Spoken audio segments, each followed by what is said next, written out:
Hello friends, welcome back to my channel. ಇವತ್ತಿನ simple ಟೇಸ್ಟಿಯಾಗಿರೋಂಥ recipe ಮಜ್ಜಿಗೆ ಸಾರು ವಿತ್ ಸೋರೆಕಾಯಿ. ಇಲ್ಲಿ ನಾನು ಅರ್ಧ ಸೋರೆಕಾಯಿ ತೊಗೊಂಡಿನಿ. ಇದನ್ನ ಪೀಲರಿಂದ ಪೀಲ್ ಮಾಡಿ ಮತ್ತು ಸಣ್ಣಗೆ ಹೆಚ್ಚಿ ತೊಗೋರಿ. ಆಮೇಲೆ ಇದನ್ನು 10ರಿಂದ 15 ನಿಮಿಷ ಕುದಿಸಿ ಆಮೇಲೆ ಸಾರು ಹಾಕಿ ಮಾಡಿರಿ. ಇಲ್ಲಿ ನಾನು ಸಣ್ಣಗೆ ಹೆಚ್ಕೊಳಕತ್ತೀನಿ. ನಿಮ್ಗೇನಾದರೂ ನನ್ನ ಚಾನಲ್ ಇಷ್ಟ ಆಗತ್ತಿದ್ರೆ ಲೈಕ್, ಕಮೆಂಟ್, ಶೇರ್ ಮಾಡಿರಿ. ಹಂಗೆ ಚಾನಲ್ನ ಸಬ್ಸ್ಕ್ರೈಬ್ ಮಾಡ್ಕೊಳ್ರಿ. ನನ್ನ ಚಾನಲ್ ಒಳಗೆ ಆಲ್ರೆಡಿ ವಿಡಿಯೋಸ್ ಪೋಸ್ಟೆಡ್ ಅದಾವ, ಅದನ್ನು ಹೋಗಿ ಒನ್ ಟೈಮ್ ಚೆಕ್ಔಟ್ ಮಾಡ್ಕೊಳ್ರಿ.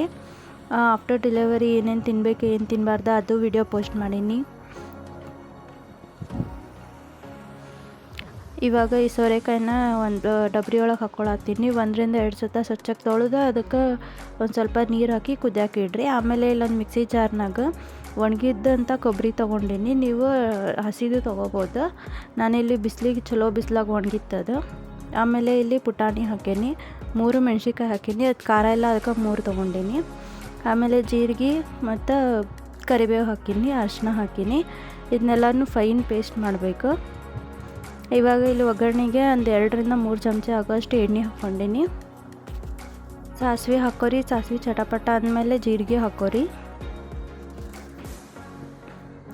ಆಮೇಲೆ ನಾವು ರುಬ್ಬಿಟ್ಟಿರುವಂಥ ಪೇಸ್ಟ್ ಹಾಕ್ಬೇಕು. ಇದ್ರ ಟೇಸ್ಟ್ ಮಾತ್ರ ಸೂಪರಾಗಿ ಬರ್ತೈತಿ. ಒನ್ ಟೈಮ್ ಟ್ರೈ ಮಾಡಿ ನೋಡಿರಿ. ನಾನು ಫಸ್ಟ್ ಟ್ರೈ ಮಾಡ್ಬೇಕಾದ್ರೆ ಡೌಟ್ನಾಗ ಟ್ರೈ ಮಾಡಿದ್ದೆ, ಬಟ್ ಒನ್ ಟೈಮ್ ಟೇಸ್ಟ್ ರುಚಿ ಆಗ್ತೈತೆ. 2ರಿಂದ 3 ದಿನಕ್ಕೆ ಒನ್ ಟೈಮ್ ಈ ಥರ ಸಾಂಬಾರು ಮಾಡ್ತೇನೆ ಇರ್ತೀನಿ ನನ್ನ ಮನೇಲಿ.